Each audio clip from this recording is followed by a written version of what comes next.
গণিত e-learning session 15-তে স্বাগতম। আজ আমরা লেভেল 1 ও 2 শিক্ষার্থীদের যোগ শেখানোর বিষয়ে আলোচনা করতে যাচ্ছি। আমাদের অধিবেশন শুরু করার আগে আপনি কি কিছুক্ষণ চিন্তা করতে পারেন আমরা কিভাবে শিশুদের যোগ শেখাতে পারি? আপনার ভাবনাগুলো এলএমএস চ্যাট বাক্সের মাধ্যমে অন্যদের সাথে শেয়ার করবেন। What does addition mean?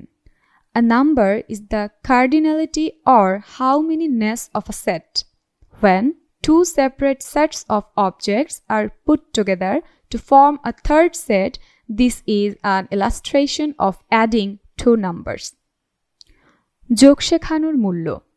যোগ করতে পারাকে একটি মৌলিক গণনা দক্ষতা হিসেবে বিবেচনা করা হয়, যার রেকর্ডিং এবং যোগাযোগের জন্য একটি মূল্য রয়েছে। গণনা করে যোগ করা যায়, কিন্তু শিশুদের মৌলিক যোগের নামতাগুলো মুখস্থ করতে উৎসাহিত করা হয়। যোগ ও গুণ করার মধ্যে একটি সম্পর্ক আছে। যোগ শেখানোর ধাপ। ছোট শিশুদের যোগ শেখানোর 3টি ধাপ রয়েছে, যেমন বাস্তব, অর্ধবাস্তব, বস্তুনিরপেক্ষ পর্যায়। প্রথমেই বাস্তব উপকরণের মাধ্যমে যোগ শেখানো। আপনি শিশুদের নিয়ে অর্ধবৃত্তাকারে বসবেন, যাতে শিশুরা সকলেই আপনাকে সমানভাবে দেখতে পারে এবং একটু ঘুরেই পাশের সাথীর সাথে কাজে অংশ নিতে পারেন। আপনি আপনার গণিত পাঠটি এভাবে সাজাতে পারেন: ভূমিকা আলোচনা, উপকরণের মাধ্যমে ধারণা দেয়া এবং সহপাঠীদের মাঝে কাজ, নিজে অনুশীলন, গণিত কর্নারে কাজ এবং গণিতে খেলা। যোগের পাঠ শুরু করার জন্য প্রত্যেক শিশুকে এক ব্যাগ পাথর টুকরা বা বিচি বা কাঠি দিন। একটি মেয়েকে 3টি পাথর টুকরা দেখাতে বলবেন, একটি ছেলেকে 2টি পাথর টুকরা দেখাতে বলবেন। তারপর তাদের দুজনের পাথর টুকরাগুলো এক জায়গায় রাখতে বলবেন। একজন শিক্ষার্থীকে পাথর টুকরাগুলো গণনা করতে বলবেন। তারপর জিজ্ঞেস করবেন 3টি পাথর টুকরা ও 2টি পাথর টুকরা একত্রে যোগ করলে 5টি হয়। অর্ধবাস্তব পর্যায়। যোগের ডোমিনো কার্ড বা ফোঁটা চিহ্নযুক্ত কার্ড ব্যবহার করে যোগের ধারণা দেয়া একটি ভালো কৌশল। আপনি 4টি ফোঁটা ও 2টি ফোঁটা একত্রে 6 এবং 3টি ফোঁটা এবং 3টি ফোঁটাও একত্রে 6টি হয়, এটা দেখাবেন। আপনি এক পাশের 2 জায়গার ফোঁটা একত্রে কতটি হয় তা জিজ্ঞেস করবেন, অন্য দিকটি দেখাবেন এবং জিজ্ঞেস করবেন এখন কত। যোগ শেখানোর জন্য পাঠ্য বইগুলো ব্যবহার করা যেতে পারে। যোগের ছবিগুলোর সাহায্যে ধারণা শেখাতেও ব্যবহার করা যায়। গেমস এবং মজাদার অ্যাক্টিভিটি ব্যবহার করা। উপাদানগুলি হাতে নাড়াচাড়ার মাধ্যমে শিশুরা সবচেয়ে বেশি শিখতে পারে। আরেকটি বিষয় হলো, উপকরণ শিশুদের কাজের মধ্যে গভীরভাবে মনোনিবেশ করতে সহায়তা করে। খেলা ও যোগ শেখাতে খুব দরকারি। জোড়াদলে প্রত্যেককে 5টি করে পাথর টুকরা দেবেন। একজন সেগুলোকে 2 ভাগ করে এক ভাগ লুকিয়ে রাখবে। অন্যজন অনুমান করে বলবে যে সে কতগুলো লুকিয়ে রেখেছে। তারপর সে বের করবে আসলে কতগুলো লুকিয়ে রাখা ছিল। বিভিন্ন ধরনের বাস্তব উপকরণ যা শ্রেণীকক্ষে বা আশেপাশে পাওয়া যায় তা ব্যবহার করে গণিতের ধারণা দিতে ব্যবহার করা যায়। বস্তুনিরপেক্ষ পর্যায়ে যোগ শেখানো। শিশুরা বাস্তব পর্যায়ে উপকরণ ব্যবহার করে যোগের ধারণা বুঝতে পারার পর তাদের যোগ চিহ্ন ও সমান চিহ্ন পরিচিত করাবেন, কারণ তাদের সংখ্যা ও যোগ চিহ্ন ব্যবহার করে যোগ করা জানতে হবে। এখন এ পর্যায়ে তার কলম বা পেন্সিল ব্যবহার করে খাতায় যোগ করবে।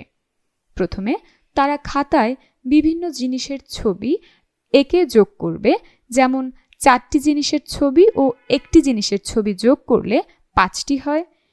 এই পর্যায়ে পার করার পর তারা খাতায় সংখ্যা, যোগ চিহ্ন ও সমান চিহ্ন ব্যবহার করে যোগ করবে। এই পর্যায়ে শিক্ষার্থীদের যোগের ওয়ার্কশিট সরবরাহ করা যেতে পারে, যাতে তারা যোগ করতে পারে। অ্যাক্টিভিটি 1, 2 অঙ্কের সংখ্যার সাথে 2 অঙ্কের সংখ্যার যোগ। 2 সংখ্যার সংখ্যা যোগ করার জন্য একক ও দশকের বেইস বোর্ডে দশক ও এককের ব্লক যোগ করার জন্য সহজ একটি উপায়।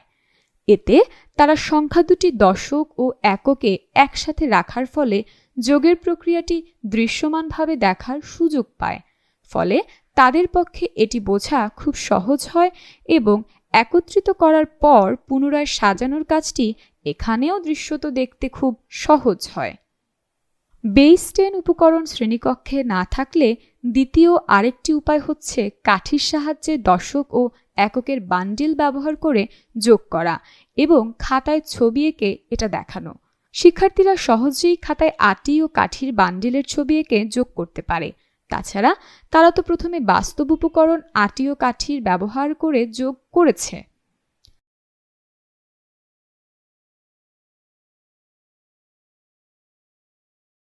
হাতে রেখে যোগ করা। পরবর্তী চ্যালেঞ্জ হচ্ছে 2 অঙ্কের সাথে 2 অঙ্কের সংখ্যার হাতে রেখে যোগ করা। আমরা সবাই হাতে রেখে যোগ করেছি। যদি একটি কলামের যোগফল 9 এর চেয়ে বেশি হয় তাহলে হাতে 1 থাকে এবং তা পরের কলামের সাথে যোগ হয়। যদি যোগটি 78 যোগ 57 সমান কত হবে, প্রথমে এককের কলাম থেকে যোগ শুরু করতে হবে। 8 যোগ 7 সমান 15। এককের কলামে 5 লিখবেন এবং হাতের 1/10 10-এর কলমে স্থাপন করবেন। এর পরের ধাপ হচ্ছে 10-এর কলামের সকল 10গুলো যোগ করা, যেমন 1 যোগ 7 যোগ 5 সমান 13 এবং আপনি 13 নিচে লিখবেন। সুতরাং যোগফল হবে 235। এখন আমি আজকের সেশনে আপনাকে বাড়ির কাজ বা হোম টাস্ক হিসেবে একটি অ্যাসাইনমেন্ট বা নিম্নলিখিত প্রশ্নগুলি দিতে যাচ্ছি। আপনি আপনার নোটবুকে লিখে নিতে পারেন এবং আপনি আপনার শেখার বন্ধুদের সাথে এই অ্যাক্টিভিটিগুলো নিয়ে আলোচনা করবেন। আপনি এলএমএস চ্যাট বাক্স ব্যবহার করে আপনার উত্তর জানাবেন এবং এছাড়াও আপনি আমাদের এলএমএস অ্যাসাইনমেন্ট বোর্ডে ফটো বা ফাইল সংযুক্ত করবেন। আপনি শিক্ষাকেন্দ্রে কোন অ্যাক্টিভিটিগুলো অন্তর্ভুক্ত করবেন? হাতে রেখে যোগ শেখানো সম্পর্কে কি আপনার আরও কোনো ধারণা আছে যা শিশুরা আনন্দ উপভোগের মাধ্যমে করতে পারে?